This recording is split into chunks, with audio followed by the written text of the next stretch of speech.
Deep in the golden sands of Egypt, where the sun burns hot and the wind whispers secrets of the past, there lie the tombs of pharaohs and nobles.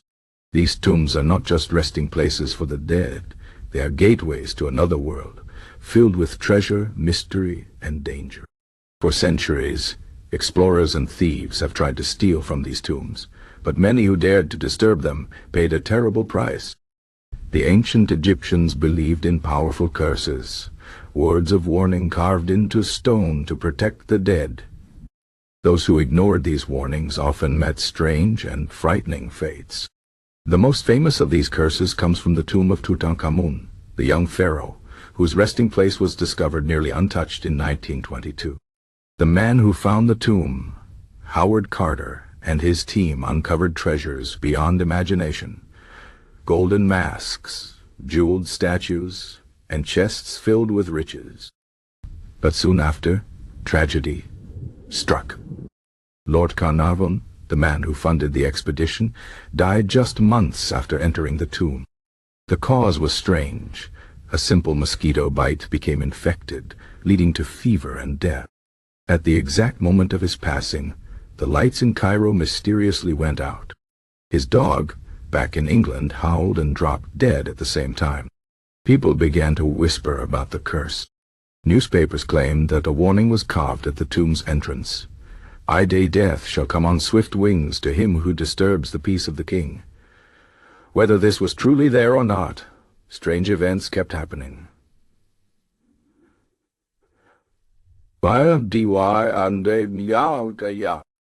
One of Carter's closest friends died suddenly after visiting the tomb. Another man, present when the tomb was opened, was found dead in his hotel room. Over the years, many involved in the excavation met untimely ends. Scientists argued that bacteria or toxic mold inside the tomb could explain the deaths, but the legend of the curse lived on. Tutankhamun's curse was not the only one. Long before his tomb was found, explorers spoke of warnings in other burial sites. In the 19th century, a group of men broke into a hidden tomb in Thebes. Inside, they found a message. "Koi, great God, Thoth will strike down the robber." They laughed and took the treasures anyway. Within weeks, one man went mad, screaming about shadows chasing him until he died. Another drowned in calm waters.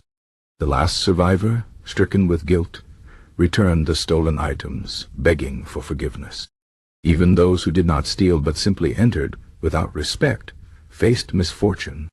In the 1920s, a woman named Marie Corelli wrote a letter warning about the dangers of disturbing Tutankhamun's tomb. She claimed that ancient Egyptian priests knew secret poisons and spells to protect the dead. Many dismissed her as superstitious, but when people started dying, her words seemed less like fantasy and more like truth. The curses were not just words, they were promises. The Egyptians believed in Ma'at, the balance of the universe. To steal from the dead was to upset this balance, and the gods would punish those who did. Priests performed rituals, placing curses on tomb walls to scare away thieves. Some curses called for the thief to lose their wealth, their health, even their afterlife. One tomb inscription read, "Yas, for anyone who shall lay a finger on this tomb, the gods will seize him like a bird. His life will vanish like smoke." Not all curses led to death. Some brought madness. In the early 1900s, a group of archaeologists opened a noble's tomb. Inside, they found a tablet warning that the intruders would lose their minds if they took anything. They ignored it. Weeks later, one man began seeing ghosts in his room. Another could not sleep, haunted by dreams of a figure in ancient robes pointing at him. A third, once a calm scholar, became paranoid, convinced that someone or something was following him. They returned the stolen artifacts, and slowly the nightmares faded. But why did the Egyptians believe so strongly in these curses? To them, death was not the end. The soul traveled to the afterlife, but it needed a safe, undisturbed tomb to return to. Grave robbers did not just steal gold, they stole the dead's chance at eternal peace. The curses were a last line of defense, a way to protect the dead when the living failed. Even today, some believe the curses hold power. In the 1980s, a museum worker handling artifacts from a cursed tomb died in a car crash the next day. Another man, filming inside a tomb, suddenly fell ill and passed away before the footage could be shown. Coincidence? Perhaps. But in a land where the past feels alive, where the desert hides secrets older than time, who can say for sure? The tombs of Egypt still stand, silent and waiting. Their treasures call to the greedy, the curious, the brave.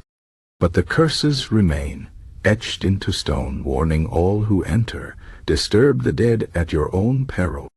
For some doors were never meant to be opened, and some warnings were never meant to be ignored. The wind still whispers through the ruins, carrying the voices of the past. The sands shift, covering old secrets and revealing new ones. But the curses, whether magic, poison, or mere legend, remain. And those who dare to defy them may learn too late that some ancient words still hold their power.